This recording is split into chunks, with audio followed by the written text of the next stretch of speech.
नमस्कार दोस्तों, mechanical explorer channel में आपका स्वागत है। इस वीडियो में हम एसएससी जेई में जो 2008 में क्वेश्चंस पूछे गए हैं प्रोडक्शन इंजीनियरिंग में, और वो भी कास्टिंग से रिलेटेड जो क्वेश्चन हैं वो हम देखेंगे।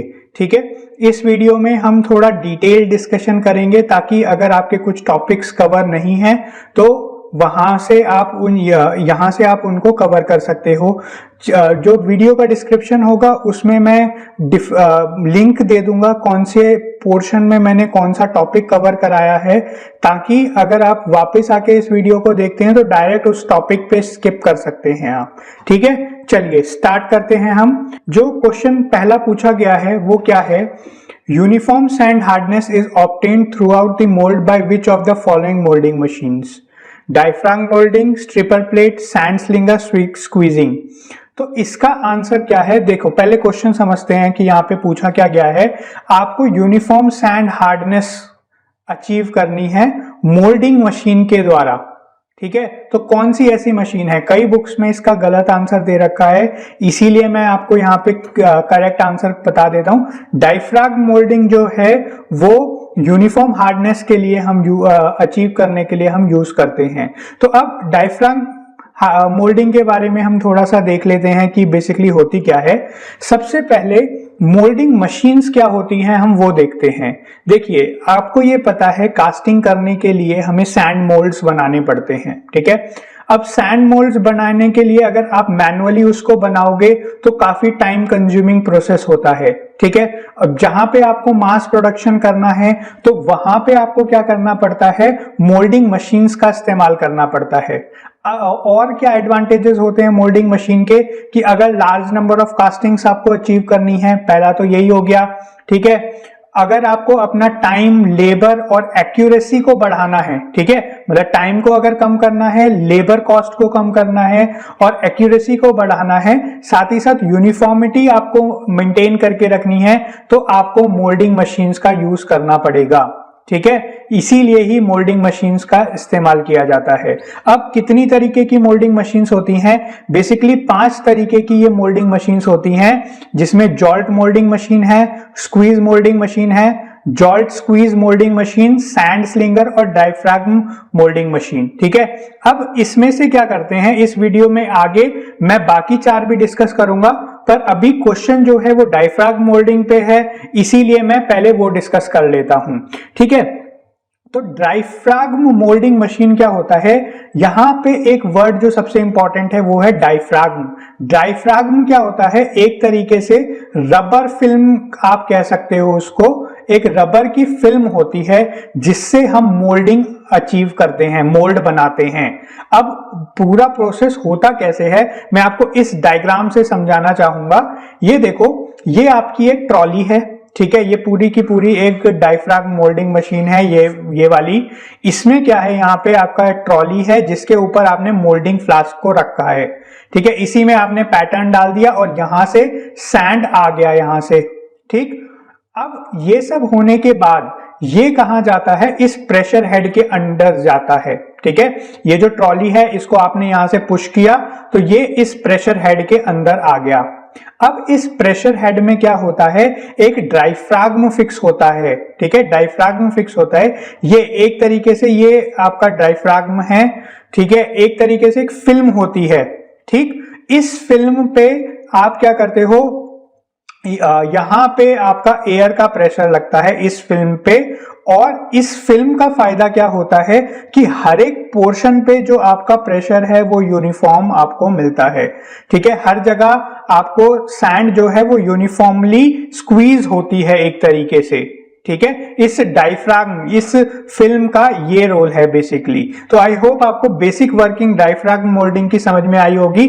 यहां पे मैंने इसी को आपके लिए एक नोट्स की तरीके से यहां पे समराइज कर रखा है मैंने। ठीक है, यहां पे क्या होता है, सबसे पहले तो यूनिफॉर्म हार्डनेस आपको मेंटेन अचीव होती है डायफ्राम मोल्डिंग मशीन में। ठीक, इसमें क्या होता है, जो मोल्डिंग फ्लास्क है वो ट्रॉली पे आप माउंट करते हो। ठीक है, उसमें जो आपका सैंड है वो फिल कराया जाता है और उस ट्रॉली को फिर एक क्या किया जाता है, प्रेशर हेड के नीचे पुश करके पहुंचा दिया जाता है। ठीक है, अब फिर क्या होता है, इन operation the flask is filled with sand first, ये बता दिया आपको मैंने, then the trolley along with the flask is shifted to one side such that flask come under the pressure head। अब जो फ्लास्क है वो प्रेशर हेड के नीचे आ जाता है। This head carries a pure gum rubber diaphragm, यहाँ पे ये वो डायफ्राग्म या वो जो फिल्म है रबर की, उसका रोल आता है, ठीक है, और उस पे एक यूनिफॉर्म प्रेशर एक्ट करता है, और वही प्रेशर क्या होता है, आपको सैंड को जो है उसकी पैकिंग यूनिफॉर्म करा देता है, और एक आपको यूनिफॉर्म हार्डनेस का जो सैंड मोल्ड है वो अचीव होता है।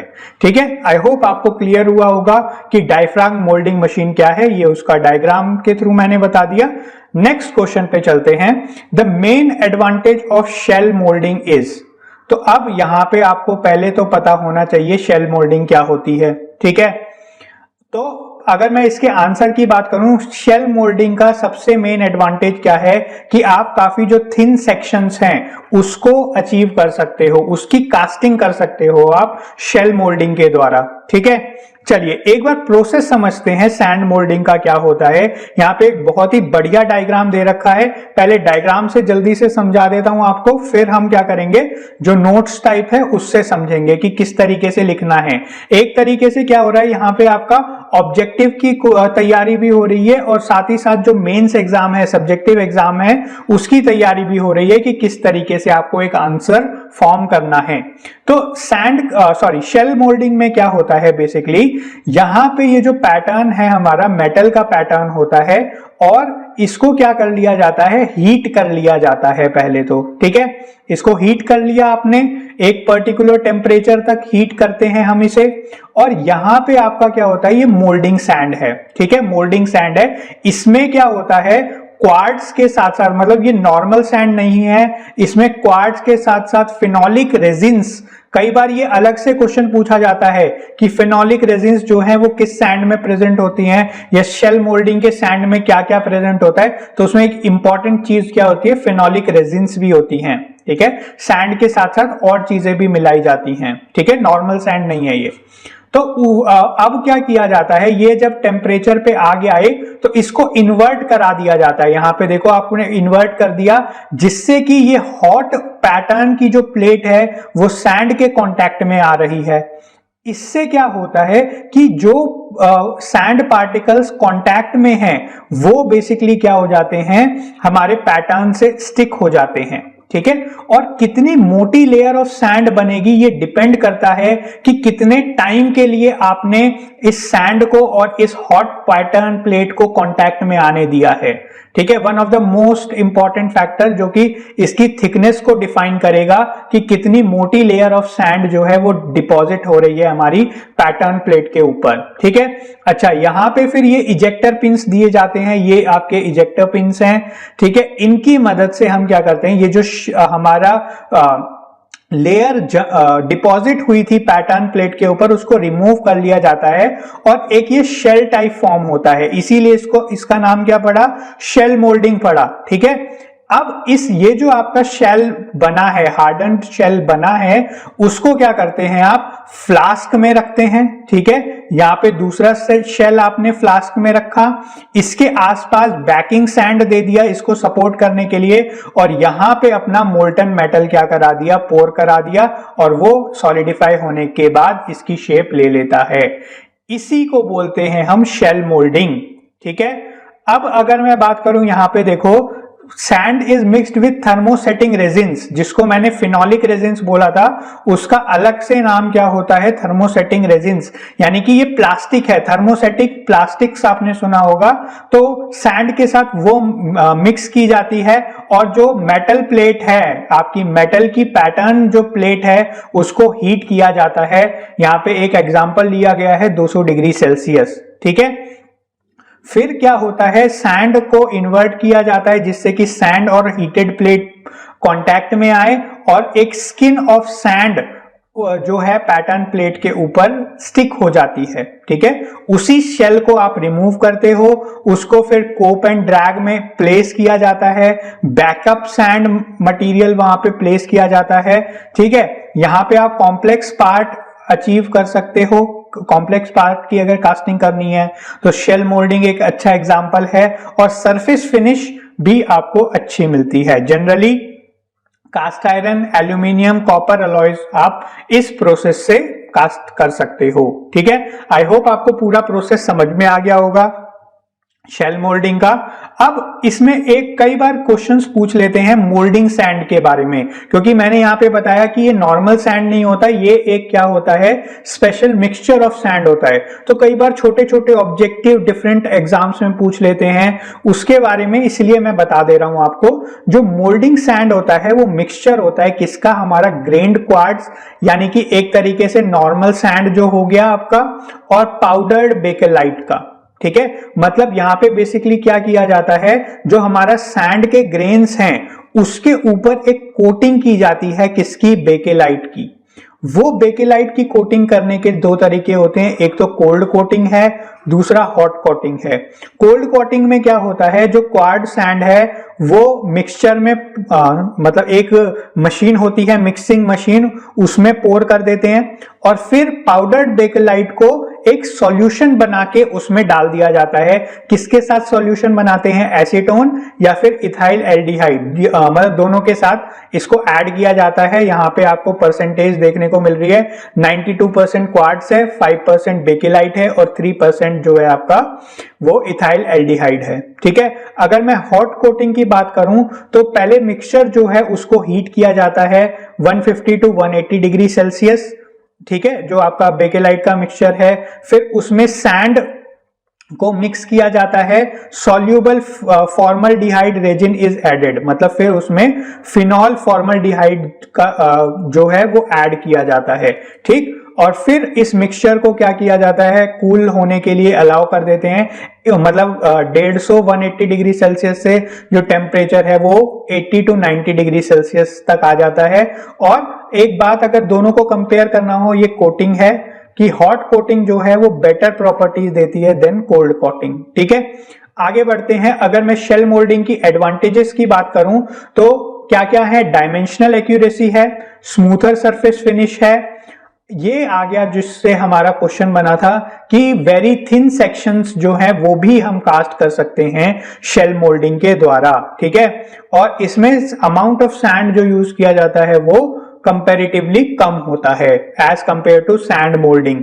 ठीक है, अगर लिमिटेशंस की बात करूं तो जो पैटर्न मेकिंग प्रोसेस है वो थोड़ा क्या कहते हैं उसे, एक्सपेंसिव है, क्योंकि आपको यहाँ पे मेटल का पैटर्न बनाना है और ऐसा पैटर्न बनाना है जो कि बार बार हीट होगा, कोल्ड होगा, कूल होगा, तो उस साइकिल को मेंटेन कर पाए ऐसा पैटर्न बनाया है, तो थोड़ा एक्सपेंसिव होता है।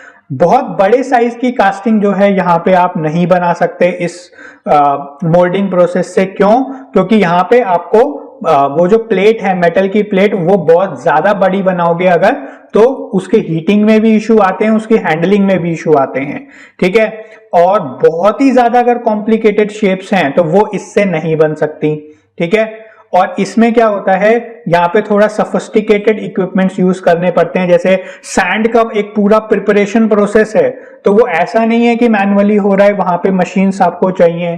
ठीक है, शेल बनाने के लिए, हीटिंग के लिए मशीन्स चाहिए यहाँ पे, पैटर्न की। ठीक है, उसके बाद मतलब जो आपका शेल बन के आएगी उसकी हैंडलिंग प्रॉपर होनी चाहिए, तो थोड़ा सफिस्टिकेटेड हैंडलिंग है इसमें, इक्विपमेंट्स वगैरह यूज होते हैं। ठीक है, अगर मैं एप्लीकेशंस की बात करूं तो सिलेंडर और सिलेंडर हेड्स बनाने में आईसी इंजन के आपका शेल मोल्डिंग यूज करते हैं। ट्रांसमिशन के पार्ट्स बनाने के लिए, पिस्टन रिंग्स के लिए आप क्या करते हो, शेल मोल्डिंग का यूज करते हो।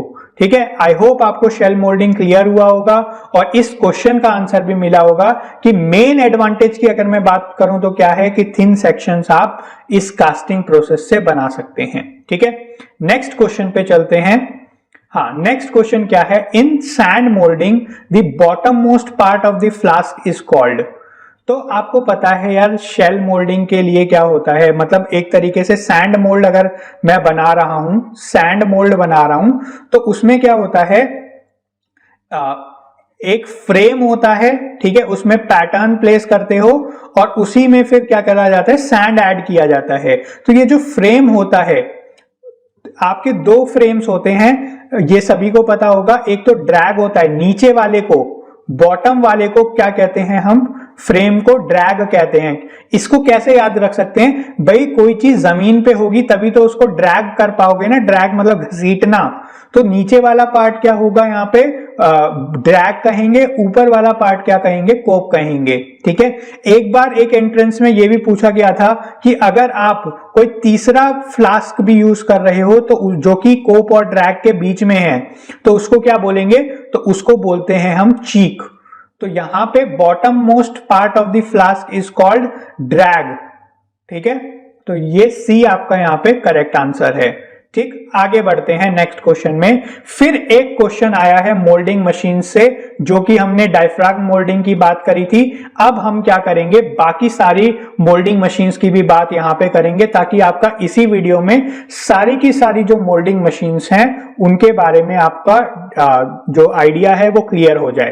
पहले क्वेश्चन देखते हैं क्या कह रहा है। In order to ram the sand softer on the pattern face and harden at the back of the mold, which of the following type of molding machines is used? Question ध्यान से समझना कि जैसे ये आपका पैटर्न है, ठीक, मतलब सॉरी, ये आपका फ्लास्क है, यहां पे ये पैटर्न है, तो पैटर्न के आसपास जो सैंड है, ठीक है, तो वो तो आपका सॉफ्ट आप रैम करो, और उसके दूर जो है उसको हार्ड रैम करो आप। तो ये जो है ये किस मोल्डिंग मशीन से आप अचीव कर सकते हो।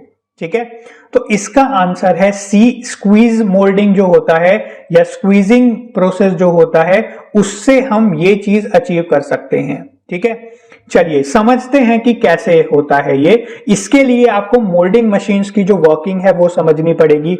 मैंने पहले आपको बता दिया कि मोल्डिंग मशीन्स होती क्या है, क्यों यूज होती हैं, कितने टाइप की मोल्डिंग मशीन्स होती हैं। ठीक है, एक एक करके अब इसमें देखते हैं। सबसे पहले आता है आपका जॉल्टिंग या फिर जार मशीन। ठीक है, जॉल्टिंग एक प्रोसेस है, और वो प्रोसेस जिस मशीन पे किया जाता है उसको जॉल्टिंग मशीन बोला जाता है। ठीक है, अगर मैं डायग्राम की बात करूं तो कुछ इस तरीके से जॉल्टिंग मशीन दिखती है, और अगर रियल की बात करूं तो इस तरीके से होती है हमारी जॉल्टिंग मशीन। ठीक, अच्छा, इसमें क्या होता है, इस मशीन में एक एयर ऑपरेटेड पिस्टन सिलेंडर है। यहां पे आप देख सकते हो, एक ये आपका रेड कलर में सिलेंडर दिखा रखा है, और यहां पे आपका क्या दिखा रखा है, पिस्टन दिखा रखा है। ठीक है, ये एयर ऑपरेटेड होता है। यहां पे एयर क्या करती है, एंटर करती है। ठीक है, एयर एंटर करेगी, यहां से इस पिस्टन को पुश करेगी, तो होता क्या है कि ये पिस्टन जो है वो ऊपर की तरफ मूव करने लगता है। ठीक है, कंप्रेस्ड एयर यहां पे आई, उसने इस सिलेंडर के सरफेस को क्या किया, पुश किया। ठीक है, तो होगा क्या, ये जो प्लंजर है यहां पे, ये जो प्लंजर है वो इस टेबल को क्या करेगा, ऊपर उठाएगा। ठीक है, अब एकदम से जब ये टेबल जो है वो ऊपर उठ गई, आपने क्या किया, यहां से एयर को रिलीज कर दिया, तो होगा क्या, एकदम से ये क्या होगा, धड़ाम से नीचे आके गिरेगा। ठीक है, तो इसी प्रोसेस को, ये जो एकदम अचानक से गिरने के जो प्रोसेस है, इसी को क्या बोलते हैं, जॉल्टिंग प्रोसेस बोला जाता है। ठीक है, तो बहुत ही रैपिड होता है ये, एकदम से ऊपर जाएगा, फिर धड़ाम से गिरेगा, ऊपर जाएगा, धड़ाम से गिरेगा। तो इसी को क्या करते हैं, जॉल्टिंग प्रोसेस बोलते हैं। और ये ही आपका क्या होता है, जैसे आपने देखा होगा, मान लीजिए आप किसी कंटेनर में आटा भर रहे हैं। ठीक है, तो आपने आटा भरा उसमें, फिर वो पूरा ऊपर तक आ गया, तो आप क्या करते हो, उस आटे के कंटेनर को थोड़ा हिलाते हो ना, या फिर आप थोड़ा उसको उठा के पटकते हो अपनी टेबल पे या स्लैब के ऊपर थोड़ा पटकते हो, जिससे क्या होता है, वो आटा जो है उसका लेवल डाउन चला जाता है, मतलब यूनिफॉर्म फैल जाता है एक तरीके से। तो यहां भी सैंड में भी वही चीज हो रही है, इसी को जॉल्टिंग बोलते हैं, और बहुत ही रैपिड प्रोसेस है। अभी वीडियो के एंड में मैं आपको एक प्रैक्टिकल वीडियो दिखाऊंगा जो कि एक इंडस्ट्री की है, उसमें जॉल्टिंग मशीन, स्क्वीजिंग मशीन आपको दिखाऊंगा, जिससे कि आपको बहुत क्लियर हो जाएगा कि किस तरीके से ये वर्क करती हैं। ठीक है, चलिए आगे बढ़ते हैं। इसके बाद आता है स्क्वीजर मशीन। स्क्वीजर मशीन क्या होती है, स्क्वीजर मशीन देखो नाम से ही पता चल रहा है, यहां पे आप सैंड को क्या करते हो, स्क्वीज करते हो। ठीक है, सैंड को क्या किया जाता है, स्क्वीज किया जाता है। अगर मैं डायग्राम की बात करूं तो कुछ इस तरीके से होता है। ये आपका फ्लास्क है, इसमें पैटर्न रखा है, यहां पे सैंड है। ठीक, ऊपर ये एक प्लेटन है जिसको स्क्वीज हेड भी बोला जाता है।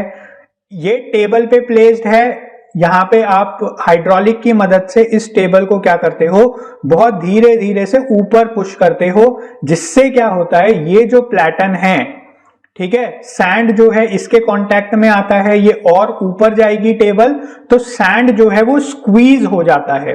अब होता क्या है, जो क्वेश्चन पे आते हैं अब यहाँ पे, जिस पोर्शन में ये आपका प्लेटन कांटेक्ट में आ रहा है, वहां तो आपका क्या हो रहा है, हार्ड स्क्वीज आपको मिल रहा है, हार्ड मोल्डिंग मिल रही है, पर पैटर्न जो है उसके कांटेक्ट में यहां पे सैंड है काफी सारा।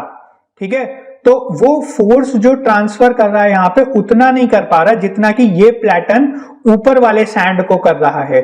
तो जो प्लेटन के पास सैंड है वहां तो आपको हार्ड रैमिंग मिल गई एक तरीके से, और जो पैटर्न के पास जो है वहां पे आपको सॉफ्ट रैमिंग मिल गई। इसीलिए इस क्वेश्चन का जो आंसर था वो था स्क्वीज मोल्डिंग मशीन। ठीक है, या स्क्वीजिंग प्रोसेस जो होता है। ठीक है, आगे बढ़ते हैं। यहां पे नेक्स्ट मशीन क्या आती है, जॉल्ट स्क्वीजर मशीन आती है। देखो एक्चुअल इंडस्ट्री में आप जनरली अकेले जॉल्टिंग या फिर स्क्वीजिंग मशीन यूज नहीं करते, दोनों का कॉम्बिनेशन यूज करते हो। तो एक ही मशीन में जहां पे आपको जॉल्टिंग भी मिल रही है, स्क्वीजिंग भी मिल रही है, उसको जॉल्ट स्क्वीजर मशीन बोला जाता है। यहां पे आप देख सकते हो कि ये जॉल्ट पिस्टन है, ये इसको पुश करेगा तो ऊपर जाएगा ये, और यहां पे आपको देख सकते हो ये स्क्वीजर है, और ये स्विंगिंग आर्म होती है। ठीक है, मतलब इस आर्म को आप हटा भी सकते हो थोड़ा। ठीक है, और फिर जब आपको स्क्वीजिंग करनी है तो इसको मोल्ड के ऊपर ले आए। अभी एक वीडियो में देखेंगे तो और क्लियर होगा। आई होप आपको तीनों मशीन्स क्लियर हो गई होंगी, एक तो जॉल्ट मशीन, एक आपका स्क्वीज मशीन, और एक उन दोनों का कॉम्बिनेशन। अगर आपको ज्यादा डिटेल देखनी है तो यहां से आप देख सकते हैं। ठीक है, इसके बाद एक लास्ट आपका मोल्डिंग मशीन आता है। अच्छा, डायफ्राम मोल्डिंग तो ऑलरेडी मैंने इस वीडियो के स्टार्टिंग में आपको समझा दिया, इसलिए दोबारा यहां पे नहीं समझा रहा हूं। एक और आता है सैंड स्लिंगर्स, कई जगह पे यूज होते हैं ये। अगर छोटे सैंड स्लिंगर्स यूज कर रहे हो आप तो कास्टिंग के लिए भी यूज हो जाते हैं, अगर थोड़े बड़े लेवल पे हैं तो कंस्ट्रक्शंस में भी यूज होते हैं। ठीक है, सैंड स्लिंगिंग मतलब स्लिंगिंग एक्शन क्या होता है, देखो बेसिकली होता क्या है, यहां पे आपका क्या है, ये सैंड बिन है। ठीक है, जिसमें आपने सैंड का प्रॉपर मिक्सचर वगैरह बना के प्लेस किया हुआ है। ठीक है, और ये क्या है, बकेट एलिवेटर। बकेट एलिवेटर क्यों बोलते हैं, क्योंकि यहाँ पे इस तरीके से ये बकेट रखी होती हैं। ठीक है, अब ये जो बकेट है, जैसे यहाँ पे है, मान लो यहाँ पे इतना सैंड उठा के ये ऊपर मूव कर जाएगी, इतना पोर्शन ऑफ सैंड उठाया इसने बकेट ने और ये ऊपर मूव कर गई। यहाँ पे आप देखो ये सैंड है, ठीक है, ऊपर मूव करेगी। ठीक, वो क्या करेगी, इस सैंड कन्वेयर को सैंड ट्रांसफर कर देगी। यहाँ पे सैंड जो है इस कन्वेयर के थ्रू आगे मूव कर रहा है। ठीक है, यहाँ पे क्या है, ये हॉपर है, जिससे कि इस रैमिंग हेड में क्या लगा हुआ होता है, आपका इंपेलर, एक तरीके से रोटेटिंग ब्लेड लगा हुआ होता है। ठीक, इंपेलर लगा हुआ होता है, वो क्या करता है, एक फोर्स से सैंड को फेंकता है। ठीक है, यहाँ पे आपका फ्लास्क रखा हुआ है और वो जो इंपेलर है, रोटेटिंग ब्लेड है एक तरीके से, वो एक पर्टिकुलर फोर्स से सैंड को इस मोल्ड में फेंकता है। और जब भाई वो एक फोर्स से जाएगा सैंड, तो थोड़ा उसकी रैमिंग जो है, इनिशियल रैमिंग जो है, वो आपको ऑलरेडी मिलती है, इसीलिए इसको भी एक मोल्डिंग मशीन की कैटेगरी में रखा हुआ है। ठीक है, यहां पे मैंने यही चीज समझाई हुई है कि जनरली फिलिंग के लिए यूज होता है और यूनिफॉर्म रैमिंग ऑफ सैंड के लिए यूज होता है। ठीक है, और ये क्या है, लार्ज मोल्ड्स हैं अगर, या फिर कॉन्टिन्यूअस आपका कास्टिंग प्रोसेस है, वहां पे बेसिकली यूज किए जाते हैं ये।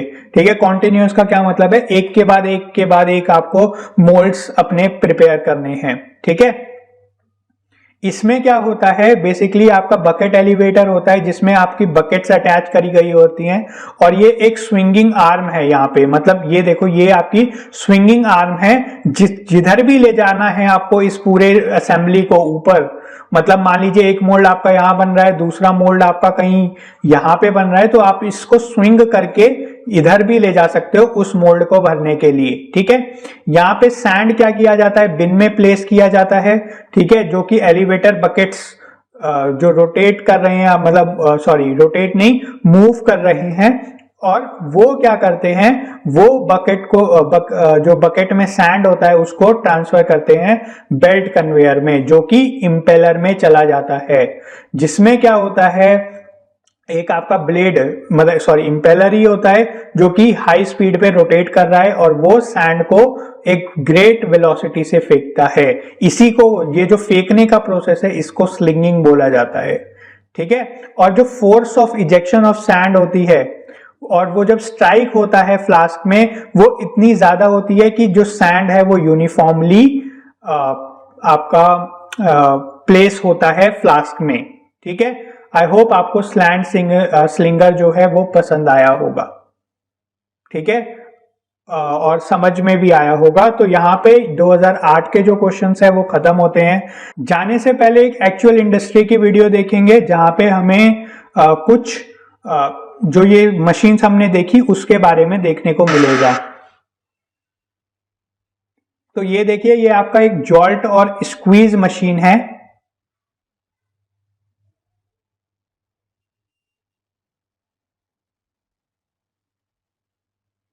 यहां पे पहले ये आपने फ्लास्क जो है उसको प्लेस किया है, इसमें पैटर्न आपका ऑलरेडी था। ठीक है, अब ये सैंड स्लिंगर के थ्रू यहां पे सैंड आपने इसमें फिल करवा दिया। ये ऊपर हॉपर है सैंड स्लिंगर का,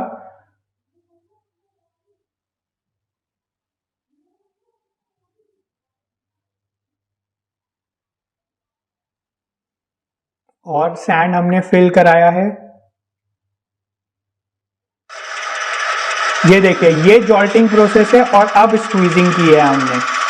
वो जो ऊपर नीचे तेज तेज हो रहा था वो जॉल्टिंग था, और फिर ये एक प्लैटन आया जिससे कि सैंड जो है वो स्क्वीज हो गया।